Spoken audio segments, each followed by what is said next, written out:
When I was growing up and my parents had bad news to tell my brother and I, they would make a choice to take us to a restaurant so we couldn't physically react.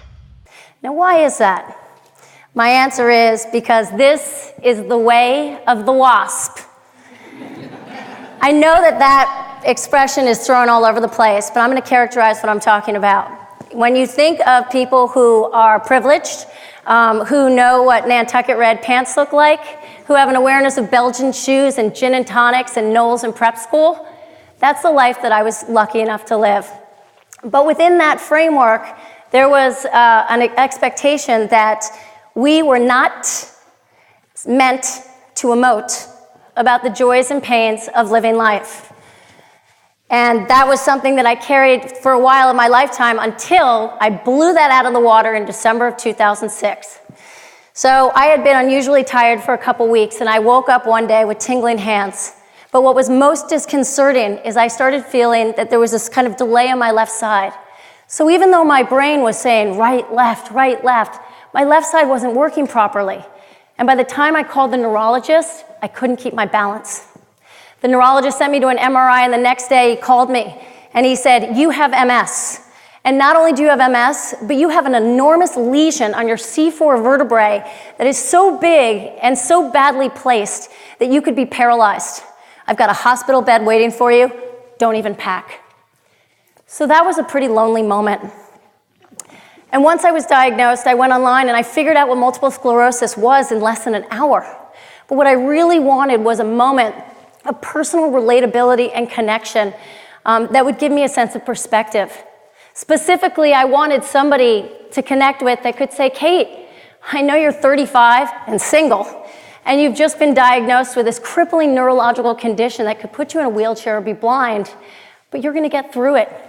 Your life's going to stabilize, and not only that, it has potential to be amazing." But I couldn't find that, and it turns out that I'm not alone. Out of the 133 million people who deal with a chronic illness, 77% of them go online, and 50% say they can't find what they're looking for. So it turns out I'm actually a video producer by trade. I love the testimonial video. And I decided that I was going to put my story out there in the way I would have wanted to find it. Avoir politesse. I am going to put out my story with emotional honesty. And what does that mean? It means that if you actually watch the 32 mini films I made about my first year with MS, you would find out I'm a pretty ugly crier. And two really interesting things happened as a result of putting out my story on this platform called Kate's Counterpain. One of them has to do with perspective and purpose, which I'll get to. But the other is that out of the 55,000 unique visitors who found Kate's Counterpain, 65% watched all 40 minutes of my story. And it became glaringly clear that other people needed to tell their stories the way I had. And so I had an Indiegogo campaign, 234 people raised $60,000, and I started the prototype to My Counterpain, which is a platform for patients and caregivers, by the way, I know you're out there, who deal with a chronic illness to lay out their stories based on how they feel. Now, I would love to get a show of hands to find out who in this audience has been directly diagnosed with an illness or indirectly affected by someone diagnosed with an illness. Raise your hand. Okay, wow, no surprise. So if I ask you to tell that story of your depression or your mother's cancer, that's a pretty overwhelming request. Where do you start? How do you bundle it? How can you get in all the parts you want to talk about? But if I asked you to tell that story from the moment you knew something was wrong via your emotional ups and downs in the experience, whether or not it's been 4 days or 40 years, I have found that people can remember that story in less than an hour. And that's the way that we tell the story on My Counterpain, and I have a name for it, which is called moodifying. We moodify. And here's what's cool about it, is by moodifying, you have the ability to talk about your really low moments, but it also gives you a way to talk about those silver linings, those moments of reflection and wisdom that give credence to your life now. So I'll give you an example that for me with my MS, I realized actually fairly fast that in the world of MS, the fear of the unknown is a lot scarier than the fear of the known. And so it forced me to really think about my life in the present, and that's a wonderful lesson for me, that when I get overwhelmed, to bring it in. Moodifying allows people to put their story in real time over time. And what happens is, naturally, they create these incredible, compelling story arcs. Like Suzanne Edholm, who's a woman on our MS platform who moodified overwhelmed because she couldn't talk because she had damage from a brain lesion, who 3 months later moodified hopeful because she had worked with a therapist and she realized that her speech was getting so much better, and so did I. Or John Borland from our mental health site, who in the process of a year lost his job, lost his wife, he turned to alcohol because of his depression, and he stabilized himself. And he made a decision that he was going to moodify happy, despite the fact he was a fat old man in his bedroom. He was going to do a happy dance. And I have to admit that even I was a little nervous to see what was going to come out of this. But he owned it, and he really, really was happy. The internet is so good at connecting people through information, but it's not so good at connecting people through feelings. And what I have found is that when you put it out there in one moment and you lead it with how you feel, it opens the most incredible channel of empathy and compassion and relatability. And suddenly there's a way that all of a sudden you don't necessarily feel alone.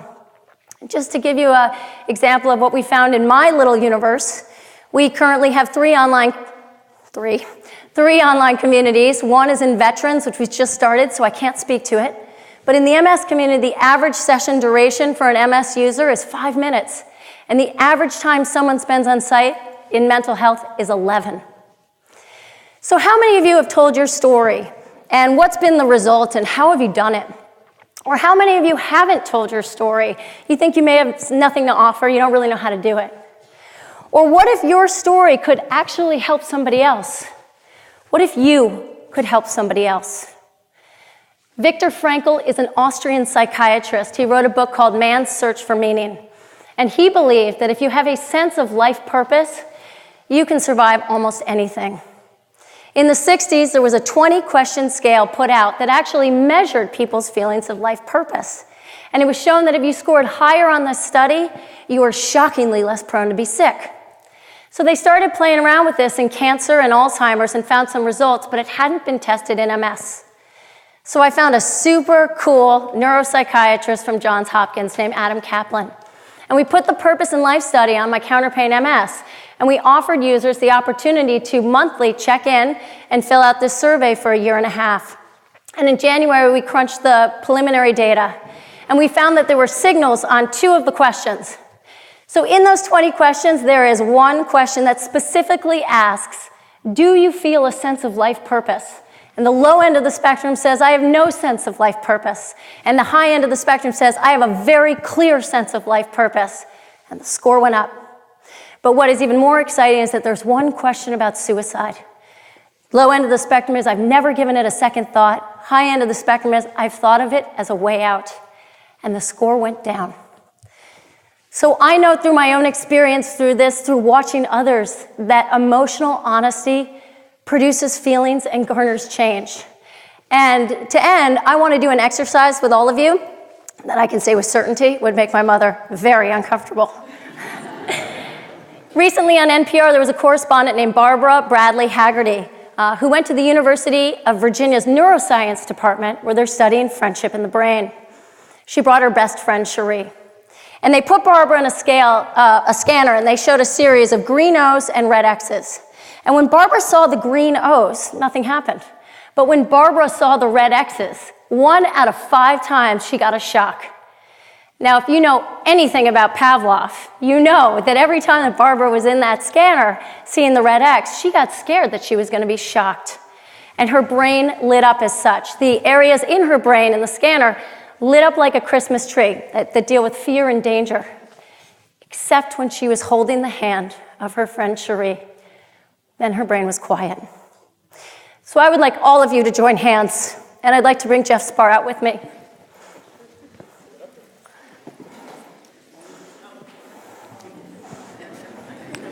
Holding hands? What, is this unlike him? What's going on? I just want everyone to feel for a second. Peace Love Studios does an amazing job of allowing people to express their ideas. And I am so grateful to be here to express mine. What if we could heal people through the story of us?